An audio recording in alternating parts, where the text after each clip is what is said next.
Hello again. Welcome to Papa Nick's Music. I am, as always, your host, Papa Nick Lewis. And this week it has finally arrived. Ooh. This week I am going to be ranking the albums of Paul McCartney. For those of you who are regular viewers, you know for the last month or so I've been talking about doing this. What I like to do periodically, if I'm looking to add music to my library, what I like to do is I like to go back to older artists that I'm familiar with, but very superficially, right? I know their hits, but I don't know the rest of their catalog. And while it seems strange for me to admit this, being a huge Beatles fan, I mean, the Beatles are like one of the central tenets of my musical faith. But I'm familiar with the Beatles. I, for the most part, didn't keep track of John, Paul, George, and Ringo once they went their merry way. Mostly because the songs that I was familiar with, the radio hits, the few albums that I listened to, while I liked the music, it didn't have the spark that the four of them working together had. The Beatles are one of those instances where the sum is greater than the total of the parts, right? That kind of a thing. But time has come for me to fix that. So over the foreseeable future, I'm going to be going through each of the Beatles. I'm going to be immersing myself in their catalogs so that I can come to some level of understanding / competence about their solo careers. And I decided to start with Paul McCartney. Of the four, his solo work is the work, or of the four, he has the solo work that I'm the most aware of, that I'm the most knowledgeable about. I did the count before I started and I've already forgotten. I think it's 9 of his albums. Maybe 8. It's something like that. I do not have all of them by any stretch of the imagination. But I've got more I've got more of Paul's albums than I do John, George, or Ringo. Probably John, George, and Ringo combined. I think I still have more Paul albums. So I'm starting with Paul. And like I said, about a month ago, I gave you my top 10 of his singles. And now I've made it through the catalog. I've made my decisions, and this is how I would rank the albums of Paul McCartney. Now, before we get into this, we have some prefatory content we have to get through. I apologize for those of you who are here because you're Paul McCartney fans. You've never seen me before, so I'm about to waste a little bit of your time. I apologize. Here at Papa Nick's Music, we can't talk about relative quality without talking about the subjectivity notice. We firmly believe here at Papa Nick's Music that there's no such thing as objectively good or objectively bad art. There is only art that we like and art that we do not. And as long as we keep that in mind, this is a wonderful conversation. It's entertaining, it's enlightening, it's informative. It is our chance to see the world from somebody else's perspective, which is, I would argue, always a good thing.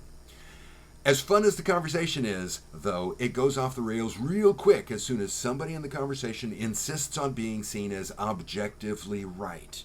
So, just know as I go into this, I'm not even pretending to make objective claims here. I don't think they can be made, so obviously I'm not making them.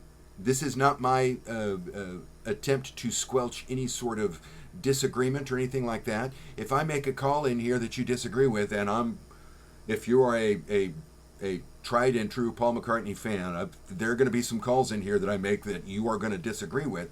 Drop that comment down below. I always love having that conversation.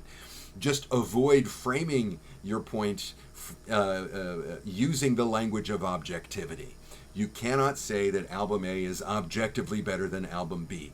That does not exist. If we are talking about relative quality, the key word there is relative. Their qualities are relative to one another, but they're also relative to you as the viewer. Okay? Okay. The second bit of content we have to get through here, prefatory content, I should say, are the ground rules. When we rank albums here at Papa Nick's Music, we rank original studio albums that have as their primary purpose being a collection of songs. So, original. No compilations, no reimaginings, no re-recordings, none of that kind of stuff. Just original stuff. Studio, no live albums. Albums, no EPs. that have as their primary purpose being a collection of songs. This is the category that I use to get rid of, or it's the rule I use to get rid of things like Christmas albums and soundtracks and tribute albums, stuff like that. I don't think they're playing by the same rules that a regular album is playing by, so I don't think they're fair to compare to one another. I am not saying that non-original, non-studio EPs that are soundtracks are inherently bad or anything like that. It's just they don't follow the same rules, so we don't include them here. And Paul McCartney has released, I think the technical term is a shit ton of solo recordings. By the way, when I say solo, I'm including his recordings with Wings, for example. And a lot of this stuff I'm just not going to count. I'm not going to count any of his classical works. They don't fit in the same pigeonholes. I'm not counting any of his 3,000 or 4,000 live albums or any of his compilations. I am not counting albums like Run Devil Run and Kisses from the Bottom. Kisses on the Bottom? Kisses up your bottom. Whatever the name of that thing is. What is the name of that thing? Kisses on the Bottom is the name of that thing. I'm not counting those. They're the equivalent, as far as I'm concerned, of tribute albums. And I'm not including Give My Regards to Broad Street soundtrack that is made up of re-recorded material, right? So there's a bunch of this stuff that I can just cull right off. And when we cull that stuff out, not off, I don't know why I said that. When we cull that stuff out, we are left with 22 albums recorded between, let me get these years right, recorded between 1970's McCartney and 2020's McCartney III. I like that. The only thing that would make the symmetry of that even better is if right in the midpoint, about say 95, we had McCartney II instead of 1980. Oh well. Now, as we go through this, even though I have, like I said, 8, maybe 9 of these albums, I'm going to be using pop-ups for all of these because I... Ready? Okay. Now, I lied. One last thing. If you're getting sick of this, skip forward. You know how to skip forward in a video. When I am first thinking about ranking albums, one of the things that I do to sort them into relative piles is I think in terms of letter grades. C is average, typical, competent, what you'd expect from a professional. B is, ooh, that's good, I recommend that. D is, that's not good, I recommend to stay away from it. A is superlative, oh my God, this is fantastic. And F is, oh, for the love of Christ, why are we wasting our lives listening to this, right? Paul McCartney is a professional, okay? He has a professional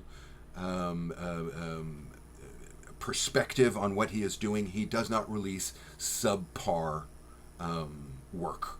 He is not going to release something that is less than what you would expect from a competent professional. So it is no surprise that there are no Ds. Obviously, there are no Fs. If we started including things like the Fireman, maybe, but even then I don't think we'd get down there. Out of all 22 of these albums, I've got one that I would give a C to. Everything else is B or better, okay? So when I'm going through and I'm talking about these things, if I seem to be discussing album A harshly and extolling album B, just keep in mind this is relative to one another. It's not relative to recorded music in general, okay? There's only one album on this entire list that I'm not going to recommend you get. And even that album, I'm not going to recommend you stay away from it. I'm just, I have no dog in the fight as far as that album goes. Get it, don't get it, you live your life. Okay? Okay. Now we can begin the true ranking. Coming in at number 22 of our 22, this is the album that I would give a C to. And this is 1971's Wildlife. I didn't care for Wildlife. I'm sorry. I don't think it's bad, but I don't think it's all that great. There's one song on it that I would pull out and say, okay, this is a good song, and that's Tomorrow. And even that, I would say it's a good song. I wouldn't say it's a great song, right? Everything else is Eh, and 4 of them are ones that I would actively skip if I had to listen to the album again. So, number 22, Wildlife. Number 21, the reading I've done, what little research I've done about, critical estimation and popularity and stuff like that, makes me think that 21 was what I have at 21 is an album that's more popular than I think it ought to be. I mean, I'm putting it at 21. I'm giving it a B minus. It's not like I'm saying this is a bad thing. There are things about it that I will recommend. But overall, I thought it was just largely a lackluster effort, and that is 2001's Driving Rain. On Driving Rain, we've got, out of the 16 songs on this thing, 7 of them, straight up 7 of them, are skippers. I just, From a Lover to a Friend, She's Given Up Talking, Spinning on an Axis, Back in the Sunshine Again, Riding into Jaipur. First note I had on my spreadsheet when I heard that one is, does George know he's doing this? Rinse the Raindrops. These are all songs that, frankly, the rest of my life, I don't care if I ever hear again. I've got 3 songs that I would say are good. Driving Rain, the title track, Tiny Bubble, and Heather. None of the songs on there I would rate as great. So, it's hit and miss, heavy on the miss, and the hits aren't that big. So, number 21, Driving Rain. At number 20, we have from 2013, New. Now, again, like with Driving Rain, I'd give this a good solid B minus. Couple of songs that I like, 4 songs that I skip, and when we've got a total of 13 songs, if you're skipping 4 of them, you're missing a huge chunk of the album. I would skip Alligator, On My Way to Work, Hosanna, and Scared. I think they're all weak. I do like Save Us, New, and Appreciate. So we've got 3 good songs. We've got 4 skippers, right? Feast and Famine. This is going to be true for a lot of these that are down toward the bottom. Coming in at number 19.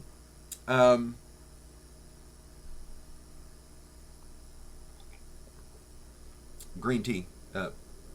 Peach green tea, if you're curious. Coming in at number 19. This is the one that surprised me the most that I didn't like it. As I've said, I had 8 or 9, whatever the actual number is, of these albums. It's not like I've never listened to solo Paul McCartney before. I'm very familiar with his radio hits up until about the mid-'80s when I stopped listening to Top 40 radio. So I kind of know what to expect when I'm listening to a Paul McCartney album. And I thought I would probably like this album a lot. This was one of the ones that I was most looking forward to listening to. And then when I listened to it, I realized that I really don't care for this for this album. And I don't care for it for a reason that is horribly unfair. Horribly unfair. The reason I don't care for this album, and I know I haven't mentioned it yet, just mention the album, you're saying, well, hold on there, Mr. Impatient. This is one of the Wings albums, and while generally I like the Wings recorded output, I have to be honest, I really don't like one of these Wings. I really don't like Denny Laine. I'm sure Denny Laine was rest in peace, sir. I'm sure Denny Laine was a wonderful guy, beloved by all who knew him, and I'm sure he has legions of fans out there who loved his music. They loved the way he sings.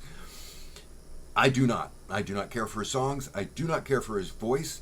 He has... And this is horribly unfair for me to say, but he has a punchable face. I don't even like looking at him. When he's featured on a cover of an album, I'm like, oh. I don't like Denny Laine.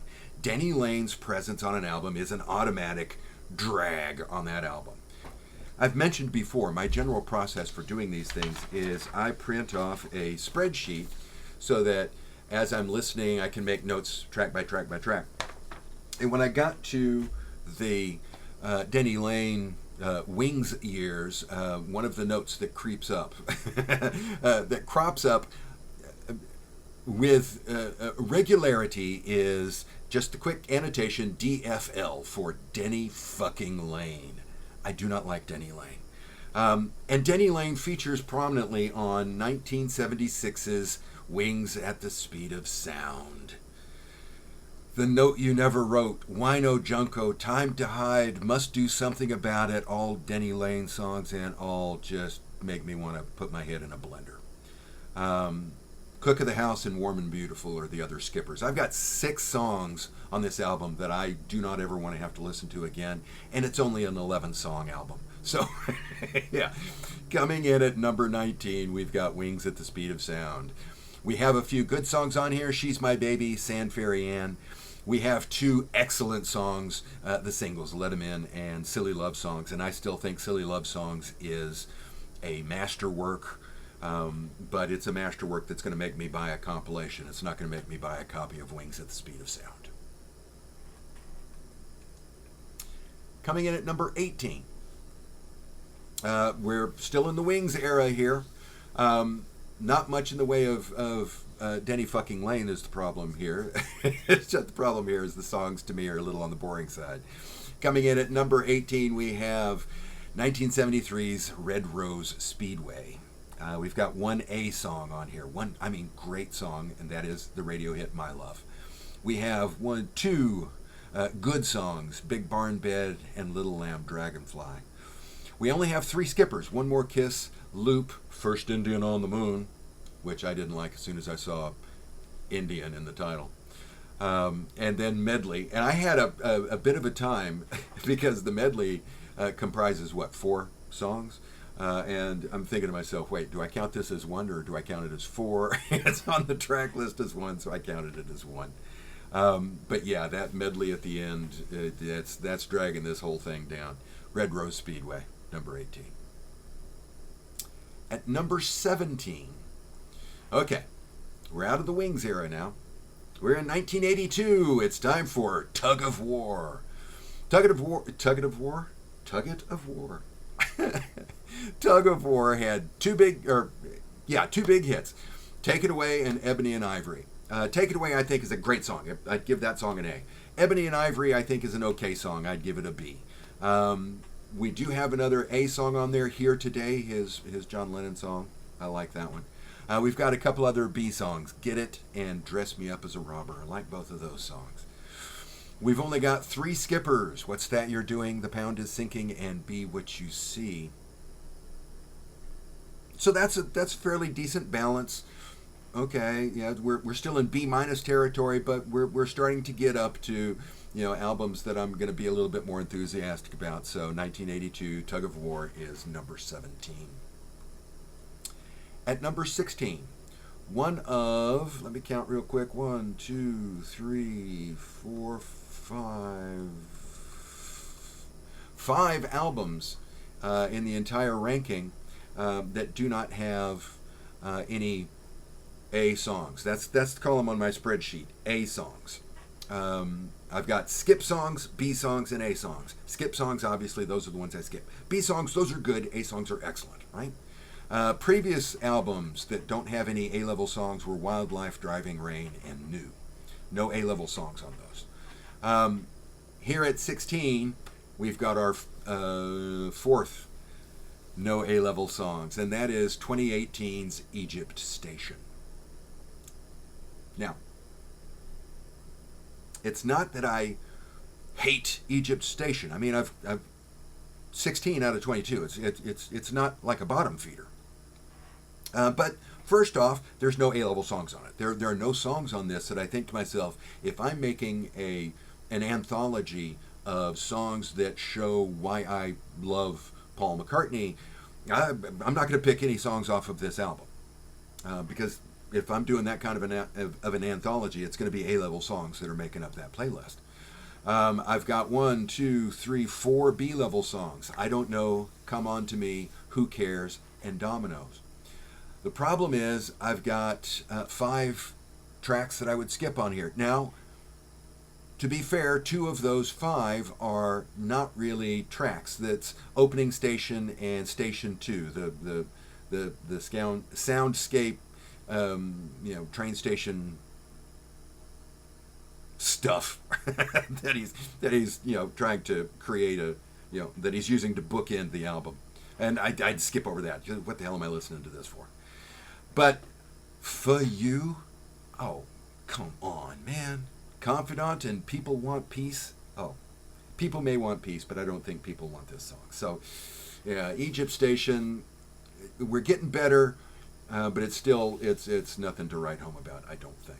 So, number 16, Egypt Station. At number 15, the last song that has no A-level songs on it, no truly excellent songs on this album. But I would give it a good solid B, and that is 2020's McCartney III. I've got 3 songs on McCartney III that I would skip. Women and Wives, Deep, Deep Feeling. Oh, jeez, would I skip Deep, Deep Feeling.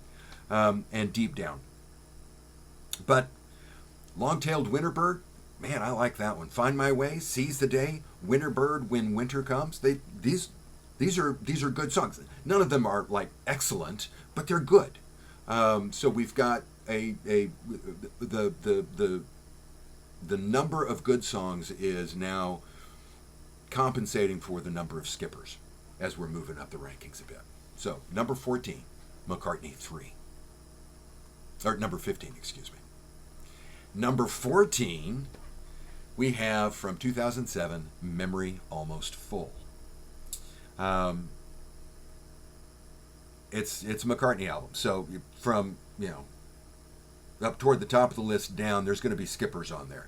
You Tell Me is a skipper. Mr. Bellamy, oh Jesus, that is a skipper. House of Wax and Nod Your Head for me are both skippers. But we also have some good songs. Dance Tonight, See Your Sunshine, Vintage Clothes, Feet in the Clouds. I like Feet in the Clouds. And we're up in A-level now. That Was Me. One thing I've noticed on these later albums is he likes to slip in these songs talking about, reflecting on, being at the back end of a long career. And he likes to look back on what it was like up at the front end. And a lot of these songs, they're hit and miss with me. But That Was Me. That's a good one. I really like that song. That one's going on the anthology. Number 14, Memory Almost Full. Number 13. Now, one of the things that I admire about Paul McCartney, one of the reasons why I'm a fan of his and why, as a result of that, I'm doing his catalog before I start thinking about John's, George's, or Ringo's. I deeply admire Paul McCartney's willingness and ability to record an entire album by himself, right? Notably McCartney II, McCartney III.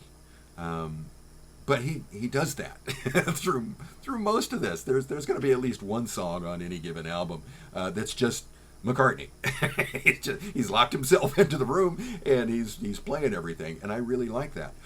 And when I found out that 2005's Chaos and Creation in the Backyard was large, it could have just as well been titled McCartney. We were between 2 and 3, so it would have been McCartney 2A. I was excited about this. I was looking forward to listening to this. I was aware of the album when it was released, but I never listened to it when it came out. And so it was with Wings at the Speed of Sound that I was, okay, I'm looking forward to it when I get to that point as I'm working through the discography. And I wasn't like hugely disappointed. I'd give it a good strong B. But I didn't like it as much as I was hoping I would like it. My expectations were not met on this song. So that's probably part of the reason why it's down as far as it is. I've got 4 skippers on Chaos and Creation in the Backyard. How Kind of You, At the Mercy, Riding to Vanity Fair, and I've Only Got 2 Hands. My note in my spreadsheet for I've Only Got 2 Hands. Let me find it. It's worth reading.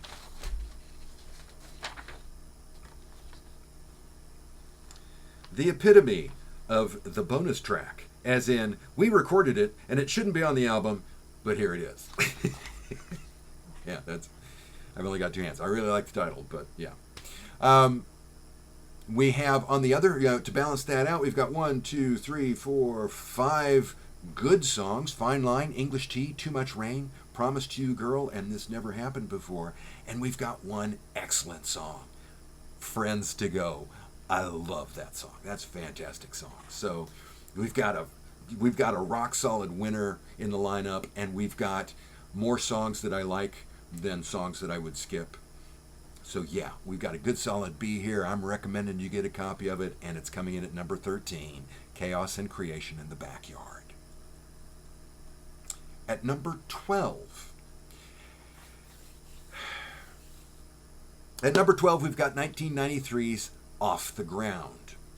One thing I will say, I like the cover of Off the Ground.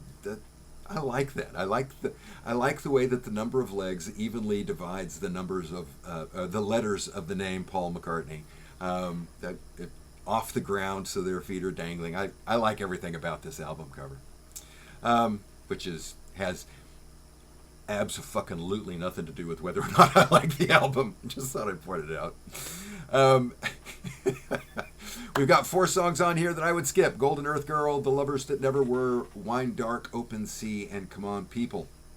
Don't care for any of those songs, and when I am listening to this album again, and I will listen to it again, we are now at the point in the lineup where if I don't have a copy of it, I'm going to be getting a copy of it from here on out.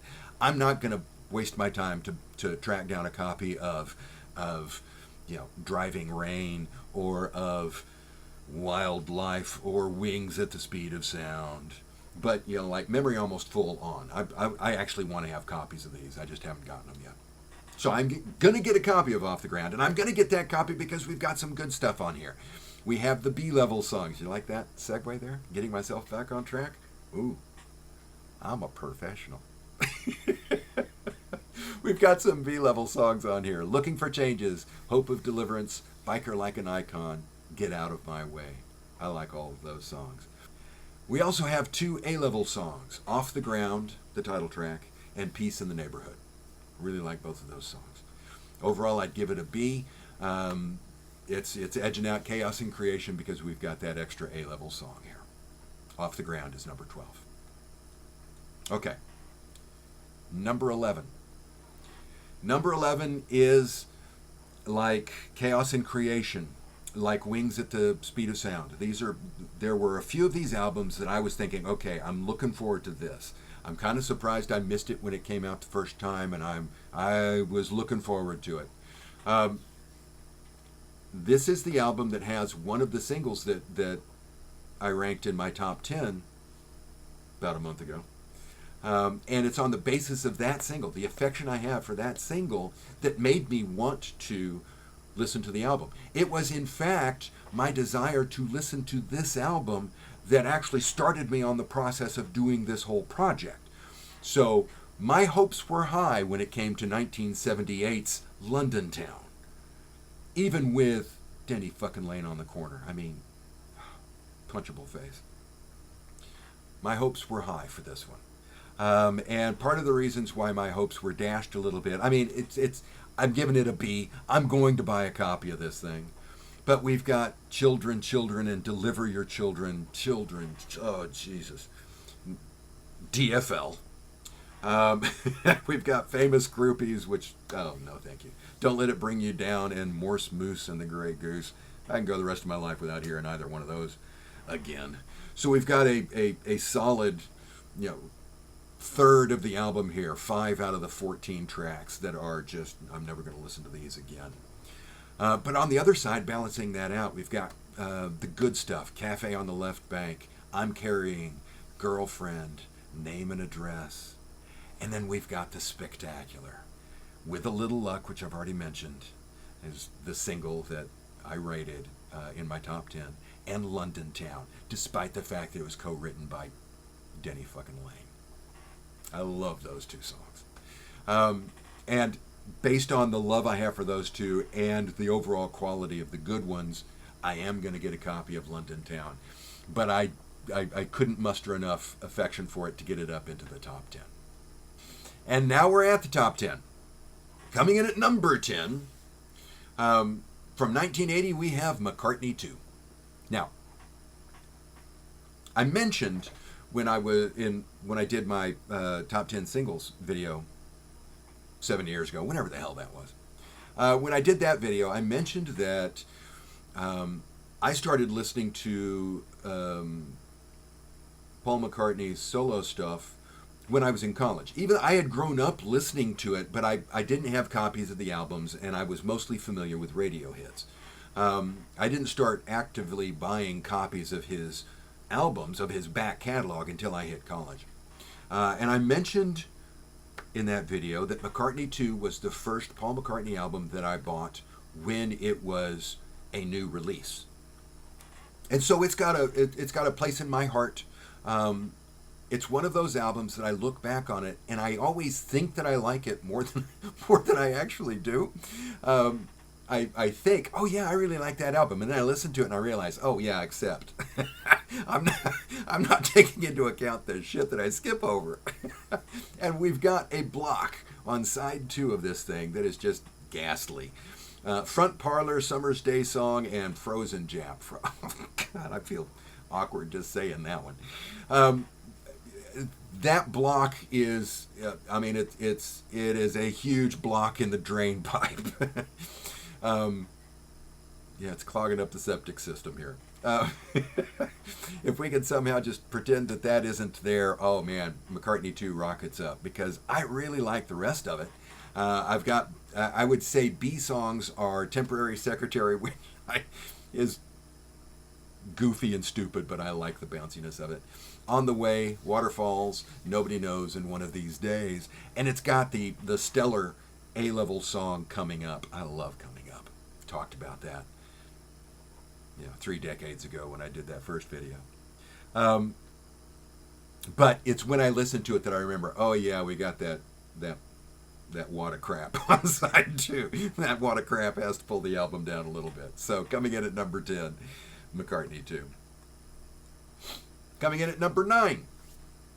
Okay, so this one was a pleasant surprise. I was expecting it to be decent, but it has good buzz, good word of mouth. A lot of people talking about how good this album is.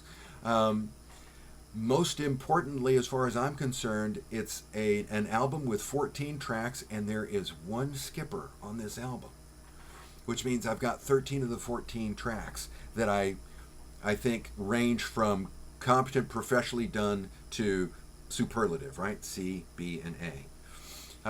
And that album is 1997's Flaming Pie. The one skipper is Souvenir.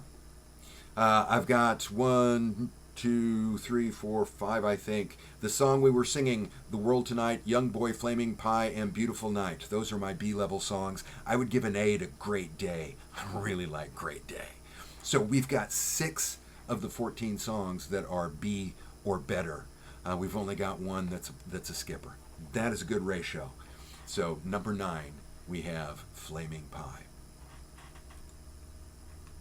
At number 8. Number 8 is another pleasant surprise. It is one of 3 albums on this entire list that has no skippers. There are no tracks that I skip when I'm listening to this album. Sir Paul has only done that 3 times for me. And the lowest ranking of the 3, here at number 8, is 1983's Pipes of Peace. I don't know what I was expecting with Pipes of Peace. My memory of it when it came out was a general sense of, oh, yeah, okay. Yeah. And it is the one that featured duets with Michael Jackson, right? Tug of War, he had done a couple of duets with Stevie Wonder. Now he's doing them with Michael Jackson. I'm not a big Michael Jackson fan, so that was a reason for me to avoid it. So I just largely steered clear of it. And when I listen to it now, I want to be clear about this. There are no skippers on this album for me. But there are only 1, 2, 3 B songs and 1 A song. So of the 11 songs, the bulk of them are C's. They're competent. They're professional.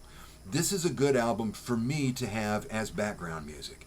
If I'm working on a project, I'm doing a lot of number crunching, or I'm working on a script for a video, or because yes, I do script these things, believe it or not. I'm doing something. I'm doing some sort of work. Pipes of Peace would be a good piece of music for me to play when I do that. When I'm focusing my attention on something, I don't want the damning with faint praise. I don't want the quality of something else distracting me, right? But I also don't want it irritating the shit out of me. So I can't pick an album that's chock full of skippers to work to, because that's just gonna make me tailspin. Pipes of Peace, that's a good album to work to. And that's why, even though I would give it the same letter grade that I would have given Flaming Pie, they're both good solid B albums as far as I'm concerned. The fact that we have no skippers gives Pipes of Peace the nudge up. We've got 3 songs that I would give a B to: So Bad, Sweetest Little Show, and Hey Hey. And oddly enough, given the fact that I just said I don't care for Michael Jackson, the hit Say Say Say is going to be the song that gets an A on here from me, because, yeah, I don't care much for Michael, but that's a tappy little tune. Toe tappy little tune, I meant to say. Coming in at number 7. Okay. When I was talking about McCartney II, I said that in my memory, the album is a much stronger album than it is when I listen to it. And I finally realized that that's because in my memory, I'm skipping stuff. The overall sense I have in my memory is based on the stuff I listen to. It's not based on the stuff that I skip. The stuff that I skip disappears, right? We've got that issue with number 7. And coincidentally, number 7 is 1970s McCartney. It's a classic. Everybody agrees it's a classic. And it has some, oh my God, fantastic songs. Maybe I'm Amazed, of course, but Every Night, oh, and Junk, oh my God, do I love Junk. We've also got good songs in my B column here. That would be something, and Sing Along Junk. I don't normally go for the reprise of the song later in the album, but here, yeah, I consider them to be 2 different tracks because they have different strengths. So we've got a lot of good stuff on here, but we also have Valentine Day and Hot as Sunglasses and Mama Miss America and, oh, Jesus Christ, Teddy Boy and Creena Crory. Oh. So almost half of this album is something that I regularly skip over. There's no logical reason for me to put it up here at number 7 other than I'm giving it a B+ based on my deep affection for the bits that I like, and I am bowing to the crowd because it's a classic. But if I'm being intellectually honest, it's going to drop, at least 3 or 4 more slots. But hey, I made a chicken shit decision when I was setting up my ranking, and I put it here at number 7. Coming in at number 6 is another one of those that I was looking forward to listening to. It's one of the few, maybe the only one now that I'm thinking about it, but it's one of the few albums on the list that I've had people recommend to me. Oh, you should listen to this, they say. Oh, you like Paul McCartney and you like this other artist that he's working with. Oh, you'll like this a lot. And that is 1989's Flowers in the Dirt. 1989, big year, right? We've got Elvis Costello and Paul McCartney working together, writing songs together. We've got songs on Flowers in the Dirt that they wrote together. We've got songs on Spike, Elvis Costello's album that they wrote together. One of my favorite Elvis Costello albums. I loved Spike. And so, yeah, I should like this. I should have listened to it when it first came out. Don't know why I didn't. It's here at number 6. We've got one skipper. That Day Is Done. Didn't much care for that one. But Rough Ride and Put It There are both A-level songs. My Brave Face, Distractions, and this one are all A-level songs. A lot of good stuff in here and only one skipper. That means we're qualified for 6th place for Flowers in the Dirt. Now, coming in at number 5. There are a few decisions that I've made on this that I think McCartney fans in general are going to be very upset with me for.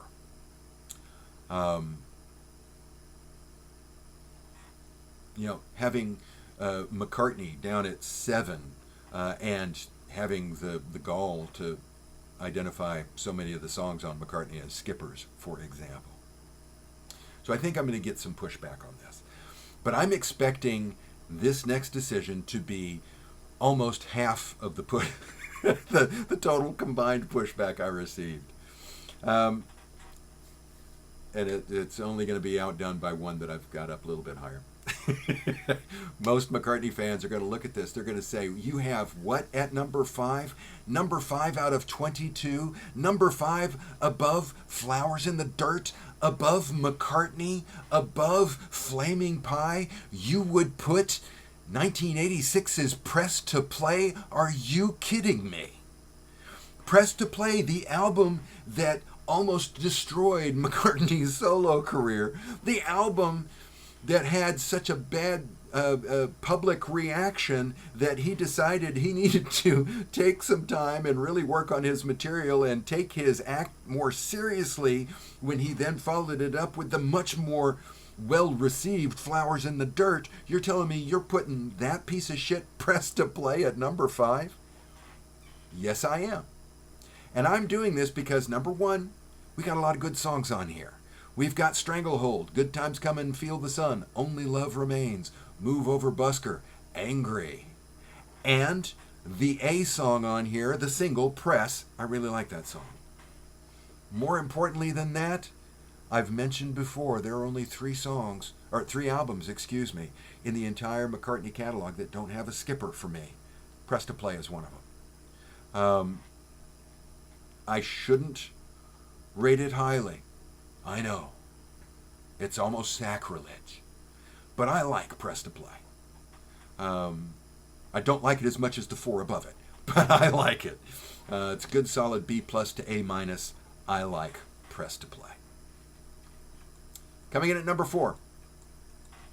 At number 4, we've got another one of those that that when I think of it, I think, oh yeah, that's a good album. But then I listen to it and I realize, oh yeah, that's because when I listen to it, I'm skipping a big chunk of it.